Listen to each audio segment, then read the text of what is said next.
All right, so today we're going to do something a little different. We're not here to relitigate a case or just run through the same old timeline of events. No, we're going to look deeper. We're going to try and deconstruct the very architecture of a defense. We're asking a much more fundamental question. It's not just what happened, but why it unfolded the way it did. Let's dive in. And this right here, this is the central paradox we're going to be wrestling with. Just think about it for a second. What if the exact same behavior could be used to prove both innocence and guilt? I mean, every single action, every decision could be interpreted in two completely opposite ways. On one side, you have traumatized, innocent parents just trying to survive an absolute nightmare. And on the other, a cold, calculated strategy designed to hide a terrible truth. You see, the ambiguity, that's the story. And that story really kicks off right here with this timeline. Just look at that gap. It's huge. Right after it all happens, in December, you get this raw, emotional interview on CNN. And then, what? Almost 4 months of total public silence?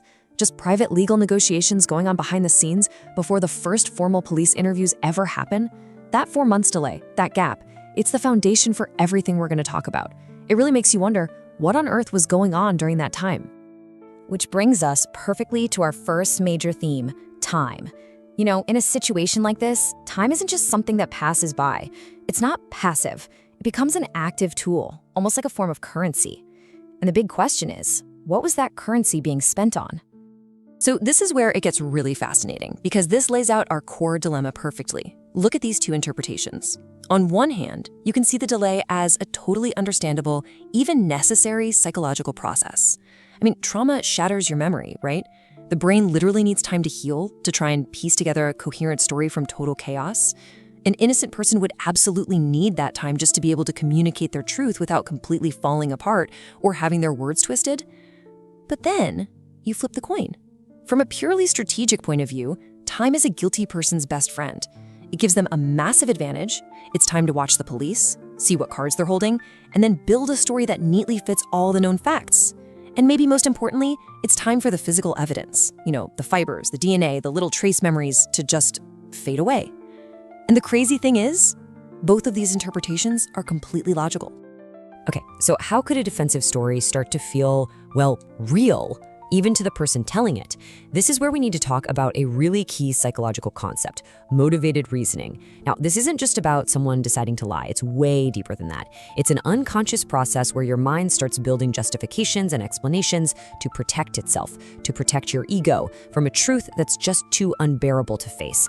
And if you repeat that new narrative enough, over enough time, it can start to feel just as real as what actually happened. And that 4-month gap we keep talking about, well, that's the perfect incubator for a process like this to really take root. Let's switch gears for a second. Let's put aside the why, the motive behind the delay, and just focus on the what. What was the actual concrete effect on the investigation itself? We're going to put on our forensic hats for a minute here. And wow, this quote just nails the consequence, doesn't it? Look, forensic criminology, it's all built on those first golden hours, right after a crime. That's when memories are sharpest, when the evidence is still there. Every single hour that ticks by, that evidence starts to disappear. So 4 months, that's not a delay. That's basically the destruction of the entire crime scene, just spread out over time. So here's the bottom line. It almost doesn't matter if the delay came from them exercising their legal rights or if it was some calculated strategy. The result for the investigation was exactly the same. It was a catastrophe. All right, let's move on to our next theme, and you'll see how all these pieces start to connect. Now, this next part, it's a little uncomfortable, I'll admit, but it's absolutely necessary.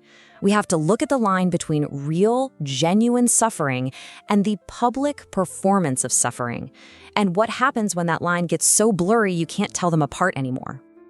And once again, we're looking at two parallel realities.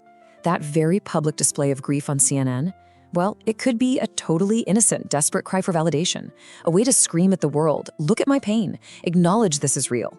Or it could be a performance. Think about it. If you show that kind of raw emotion in public, you create this incredibly powerful impression. It makes anyone who dares to doubt you look like a monster, just cruel and heartless. It becomes a kind of selective use of emotion, right? Raw grief for the cameras, but then a much more guarded, legalistic approach behind closed doors with the police. You know, there's actually a term for this in criminology. It's called affective manipulation. It's when emotion is used not just to express how you feel, but as a tool to control the narrative, to manage how people see you. It's about building an emotional wall that's almost impossible for an accuser to get through. The performance of suffering, it becomes your shield. But we have to ask, was this behavior really so strange? To really get a handle on their actions, we also have to look at this through a different lens, an anthropological one. We have to think about the specific cultural world they were living in. And this quote gives us some really crucial context. Back in the 90s, if you were from a certain socioeconomic background and you found yourself in a huge, high-profile case, going on TV to try and control the narrative wasn't actually that weird. It was kind of becoming the standard playbook. They were following a cultural script for crisis management that was really only available to people with money and influence. Now, this doesn't tell us if the grief was real or not, but it does put the act of performing that grief into a very specific cultural context. All this talk about access to resources, it brings us right to our final theme. The incredible, powerful legal strategy they put in place from day one. So, was it a necessary shield to protect innocent people? Or was it a massive wall built to protect the guilty? And this right here, this is basically the whole paradox of our justice system laid out on one slide. Think about it. For an innocent person, especially someone who is deeply traumatized, having aggressive lawyers is absolutely essential. It's protection. It's what keeps you from making a mistake under pressure.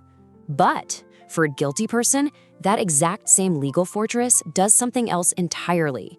It serves to control the flow of information, to stop the kind of intense psychological questioning that might lead to a confession. It creates barriers to finding the truth. So the very same legal moves can be seen as either righteous self-defense or calculated obstruction. So the key takeaway here is that the ability to build that kind of fortress, well, it's not available to everyone, not even close. It takes an incredible amount of money and resources. This is what we call structural power. It's the ability to use your wealth, your social class, to basically set the rules of engagement with big institutions like the justice system. That 4-month delay we talked about, the high-powered team of experts, the media consultants, that whole level of defense was a privilege of their wealth. It let them play by a completely different set of rules on a completely different timeline than most people. And all of this, it just raises much deeper questions, doesn't it? It forces us to step back and look at the whole thing through a philosophical lens. We really have to confront this major tension that exists between the rights of an individual and our collective need to find the truth. I mean, this quote really gets to the heart of it all. Our system is designed to protect individual rights, right? To shield innocent people from the power of the state. But sometimes that system has to accept a really difficult trade-off, that the very same rights that protect the innocent can also be used to make sure the truth never comes out. The real conflict here isn't about guilt or innocence. It's about two core values, individual protection and collective truth, that sometimes just can't exist in the same space. So where does all this leave us? What's the end result of all these dualities we've talked about? The delay, the grief, the legal fortress? Well, the outcome is a state of permanent, unresolvable ambiguity. And this just captures the moral paradox perfectly. Every single action they took was legally allowed. They had a right to wait, they had a right to lawyers, a right to control how they were interviewed. But this quote, it forces us to ask a really tough question.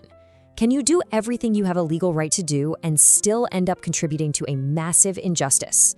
Because if those rights are used not to protect the truth but to bury it, then the legal system itself just becomes another tool for creating ambiguity. And so we're left here with this final nagging question. Is this deep, frustrating uncertainty just the price we have to pay for living in a free society, one that fiercely protects the rights of the individual? Or is it a bug in the system? A loophole that allows people with enough power and resources to put themselves completely beyond the reach of accountability? You know, maybe, in the end, it's both.